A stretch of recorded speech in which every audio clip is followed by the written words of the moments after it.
Temperature control is everything in food safety, yet it's the aspect of the system consumers can observe least and trust most naively. The cold chain, refrigerated storage from production through distribution to retail to your home, determines whether temperature-sensitive products stay safe or become hazardous. And here's the uncomfortable reality: cold chain failures are common, often invisible, and can turn safe food deadly. Temperature-time relationships are specific and unforgiving.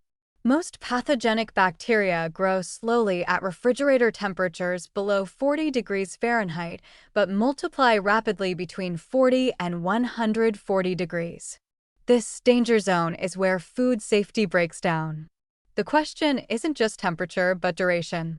Food can tolerate brief temperature excursions, but extended time in the danger zone allows bacterial populations to reach dangerous levels. The problem is that consumers see none of this happening. The package looks fine. The product seems cold. You have no idea it spent 3 hours at 50 degrees during distribution. Distribution vulnerabilities are numerous. Delivery trucks are supposed to maintain refrigeration, but mechanical failures happen, drivers cut corners, and monitoring is inconsistent. Loading dock practices at warehouses and stores create exposure opportunities. Products sit at room temperature while being unloaded and sorted. Retail freezer failures occur regularly, and stores often try to salvage product rather than discarding it. The practice of refreezing thawed products is widespread despite being dangerous, because throwing away inventory hits profit margins. Consumer detection strategies are imperfect but helpful. Ice crystal patterns in frozen foods tell stories. Large, irregular crystals suggest thori-freeze cycles. Small, uniform crystals indicate consistent freezing. Condensation inside frozen packages is a warning sign. Packages that feel suspiciously soft in the frozen food section might not be adequately frozen. These aren't definitive tests, but they're clues that should trigger caution. Time temperature indicators are technologies that exist, but remain rarely used on consumer products.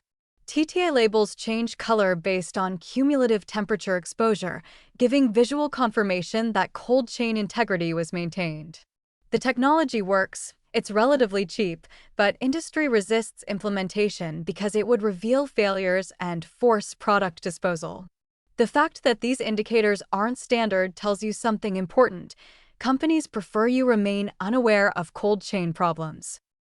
Assessing retailers requires observation. Watch loading dock practices when visible. Are frozen foods sitting on loading docks in the sun? How long? Check freezer thermometers when they're visible in display cases. Are they showing safe temperatures? Notice if stores have frequent freezer failures or questionable practices. These observations help you choose where to shop. Some retailers maintain rigorous cold chain standards, others are sloppy. Your risk varies accordingly. Liability issues complicate matters when contamination stems from distribution rather than production. If you get sick from food that was properly produced, but improperly stored during distribution or retail, who's responsible? Often it's difficult to determine where the failure occurred, and finger-pointing between producers, distributors, and retailers delays accountability. Meanwhile, you're sick or worse, and the system hasn't protected you. Home storage is the final link and one you control completely.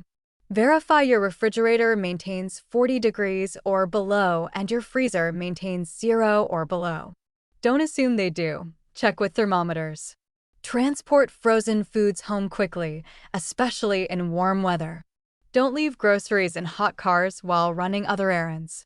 These seem obvious, but they're where many cold chain failures occur. The cold chain is only as strong as its weakest link, and there are many links between production and consumption. Every temperature excursion is cumulative. Damage builds throughout the journey.